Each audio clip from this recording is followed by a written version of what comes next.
और यह बड़ी हैरान करने वाली बात है कि समुद्र के बीच में किला बना हुआ है। समुद्र का पानी तो खारा होता है, उसका पानी पी के तो आप जिंदा नहीं रह पाएंगे। उसके बाद भी किले के अंदर झील में मीठा पानी था। अच्छा, आपको किले के अंदर रखी हुई तोपें भी दिखाता हूं। आज से 400 साल पहले किस तरह से समुद्र के बीच बने किले में ये तोपें पहुंचाई गई होंगी, अपने आप में आश्चर्य की बात है। समुद्र के बीच इतना बड़ा किला बन गया। उस किले में सोचिए, उस ऊंचाई पर इतना भारी भरकम तोप है। अब उधर से देखिए नाव दिख रही ना, वो उधर से कोई आएगा, तोप से गोला गया, वो नाव खत्म। क्या वो जो है वो इस किले को भेद पाएगा? इन तोपों को किले की दीवारों बने टावर्स पर रखा जाता था, लेकिन वहां पहुंचाया कैसे गया होगा, यह अपने आप में बड़ा प्रश्न। समुद्र के अंदर इतने शानदार किले का निर्माण कब और क्यों किया गया था, इसका इतिहास भी बहुत रोचक है। जंजीरा किले का इतिहास आपको बताता हूं। जंजीरा किले के निर्माण की बुनियाद 15वीं सदी में रखी गई। मुरूद गांव के पास राजापुरी में मछुआरे रहते थे, जिनके राजा रामराव पाटिल थे। रामराव पाटिल ने अपनी बस्ती को लुटेरों से बचाने के लिए किले की योजना बनाई, और जब किला बन गया तो अहमदनगर के सुल्तान निजाम खान की नजर उस पर पड़ी। निजाम खान ने रामराव पाटिल से कहा कि भैया अब ये किला खाली कर दो। उसको पसंद आ गया। सुल्तान के इस आदेश को रामराव पाटिल ने माना नहीं, क्योंकि उसने बड़ी मेहनत से किला बनाया। रामराव पाटिल के इस रवैये से अहमदनगर का सुल्तान नाराज हो गया और उसने अपने सेनापति पीरम खान को जंजीरा किला खाली कराने का आदेश दिया।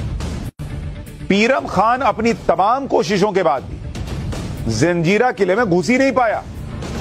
जंजीरा किले का महत्व शिवाजी महाराज भी समझते थे, और इसी वजह से शिवाजी महाराज ने भी इस किले पर अधिकार के लिए हमले किए। छत्रपति शिवाजी महाराज ने जंजीरा किले पर 3 बार हमला किया, लेकिन किले की ऊंची दीवार की वजह से वो किले पर अधिकार नहीं कर पाए।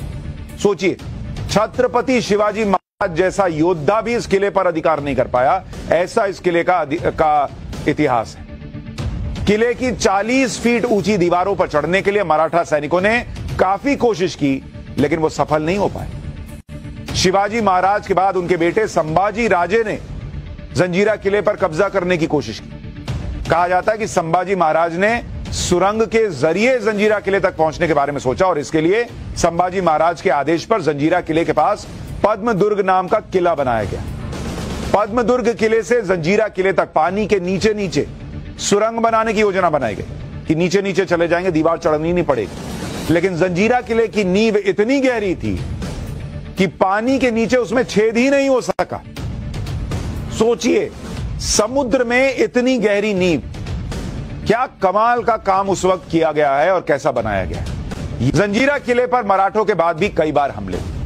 मराठों के बाद अंग्रेजों ने जंजीरा किले पर हमला किया, लेकिन अपनी भारी भरकम सेना के बाद भी अंग्रेज तक इस किले को जीत नहीं पाए। भारत आए पुर्तगालियों ने भी इस किले पर कब्जा करने के लिए हमला किया, लेकिन वो भी सफल नहीं हो पाए। इसलिए जंजीरा किले को स्थानीय लोग अजिंक्य किला कहते हैं, जिसका मतलब है जिसे कभी जीता ना जा सके।